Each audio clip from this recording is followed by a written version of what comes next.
Hey, Coach Tom here. Do you have a pretty decent climb up, but you really struggle to apply it in your parkour lines? Or do you have a pretty good climb up and you're just not sure how to improve it? Well, we've got 3 ideas for you on how to take your climb up to the next level.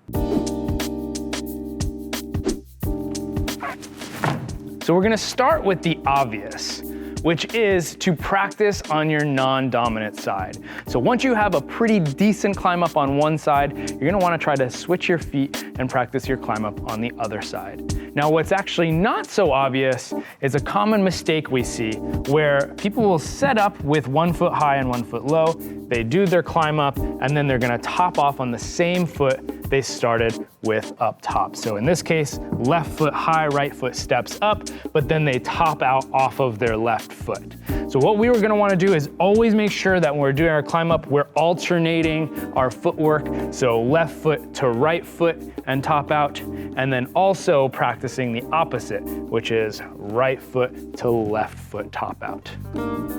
So I know you're probably not gonna go out and practice getting really good on both sides, but there still might be an issue with your footwork when you're doing your parkour lines. So something to consider is break it down and practice half of the movement. So what you might find is that when you're doing a climb up, your dominant climb up foot, the higher foot, is not gonna set you up for your dominant top out foot.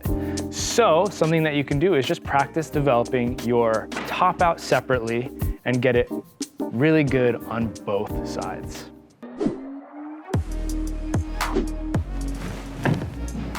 I love this next one. This one we call a deficit climb up. Now, a major issue that we see with people doing climb ups in their lines is they'll land a jump, maybe a cat hang with their feet quite low, and then they'll have to reset to a higher position so that their foot is in an optimal setup. Now, parkour puts you in positions that are not optimal all the time. So we need to be practicing in suboptimal conditions. What that means is that instead of practicing with your foot in the perfect spot, practice that foot in a really low spot. We call this a deficit climb up, and it looks like this. When you start to practice your deficit climb up, you don't need to go all the way to the bottom with your foot. In fact, you can start at where your optimal foot setup is and then gradually decrease the height of that foot to make it more challenging. As you get lower on the wall, that foot is gonna really need to jump more. So the higher the foot is, the more it's just kind of standing up. The lower it is, the more it needs to jump. The lower this foot gets also increases the likelihood that it's gonna slip down because your hips are above your foot. So make sure you're maintaining a lot of tension to keep that foot in contact with the wall.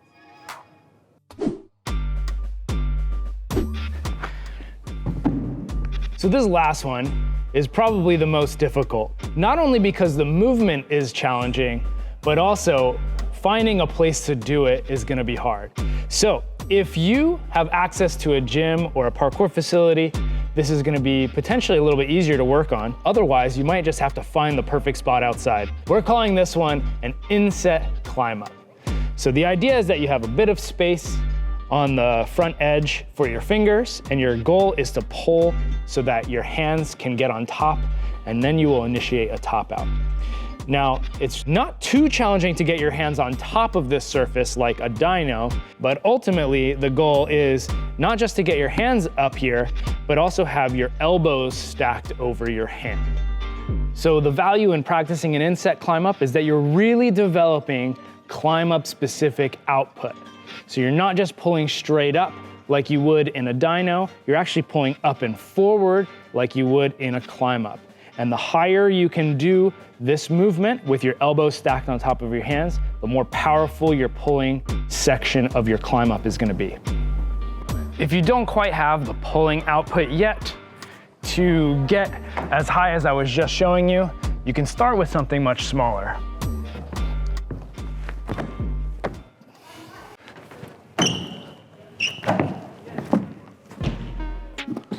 So, there's lots of really cool climb up variations that you can practice.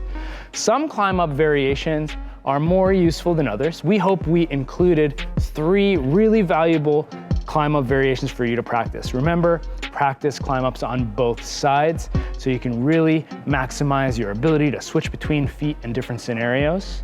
Number 2, practice in suboptimal conditions with a foot lower, like your deficit climb up.